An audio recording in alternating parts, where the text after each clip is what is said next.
do you feel when you walk back in here now? I feel I'm happy that it's over, because when I come here, I can feel that I used to have a lot of stress.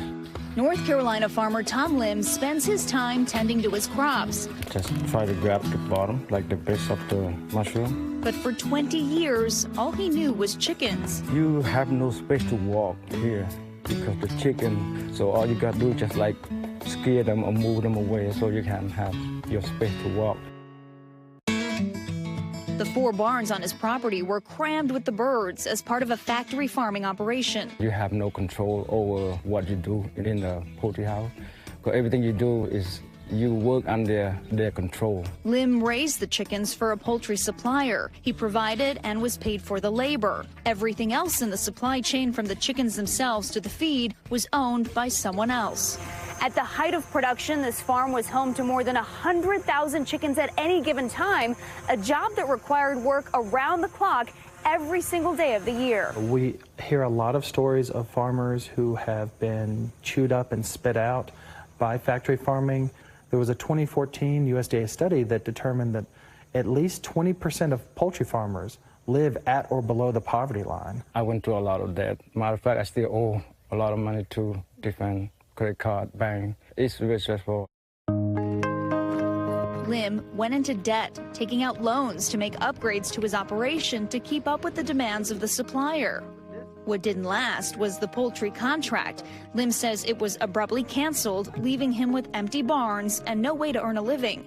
He told me how when he was raising chickens, he would barely get any sleep. You could see he had lost a lot of weight from the stress. He talked about not having enough money to pay his bills as far as buying food.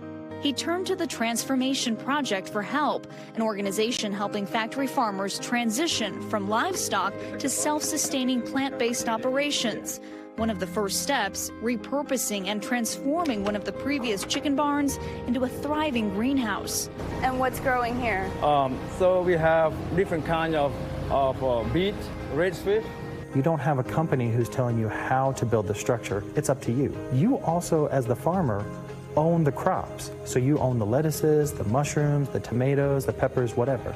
And what's neat is that Tom has his garden over here where he grows things. The nonprofit has not only helped Lim transform his business, but also introduced him into the future of farming. Well, we'll just keep doing the best we can, sir. I like hydroponic because that's kind of cool thing that I never had before. What types of crops are you seeing these farmers gravitate towards or have the most success with? Most farmers start off with things where they can have a quick turnaround time for harvest, because that means they have cash coming in the door, their business is generating income quicker. From that point until you harvest, how long does that take? From the seedling point until the harvest point, take about 4 weeks. That's it? Yeah, 4 weeks. Wow. Yeah. It grows very fast in the water. The joy that Lim has found in farming, giving him a newfound freedom in his work-life balance. Ever since we had the greenhouse, he seems more relieved, more himself. He laughs a little bit more. What do you love most about your life now? What I love most about my life now is I have more time to spend with my family. That's the most important. How do you feel when you see, the name of your farm on there and that's something that you grew? I don't believe myself. I feel very happy. And Valerie Castro joins us now. Val, what crop does he love the most there? So one of the most interesting things that he's growing and one of the most profitable are blue oyster mushrooms. And the Transfarmation Project helped him retrofit an old refrigerated truck to make it the perfect growing environment. He can sell them for about $12 a pound wholesale. And it only takes about 10 days for them to grow, for him to harvest them by the time they've started growing. So they have a really fast growing season, if you will, and he can sell them for quite a bit at market. And Tom is now using profits from selling those mushrooms as well as those other crops to repay some of that debt that he incurred while he was still in the chicken business. Wow, 10 days is such a quick turnaround. I've never seen a mushroom bunch like that. That's fascinating.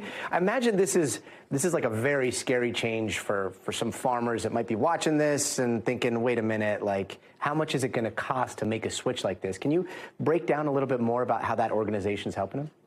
Yeah, Gotti. So it is scary for a lot of these farmers, but a lot of them are at the point where they are desperate, right? They are in debt. They have no other way to make money. And so they turn to the Transformation Project, and the Transformation Project awards grants to these farmers. Each farmer's financial needs are different based on the infrastructure that they already have. In Tom's case, he already had 4 chicken barns, one of which was turned into that greenhouse. Transformation last year, they awarded 3 different grants totaling $50,000. This year, they're awarding another 3 grants to all female farmers. And Tom says that he's learned so much throughout this process that he's now eager to help other farmers who may be worried, but they want to learn more. He's willing to teach them what he's learned. And he also says down the road, he hopes to employ other people in his community to also work on the farm with him. Gotti? Salad. Did you eat any of that while you were there? I did not, but it all looked really good, and it looked probably really more fresh. sanitary. That's why you went and I didn't. Yeah.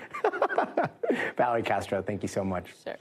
Thanks for watching. Stay updated about breaking news and top stories on the NBC News app or follow us on social media.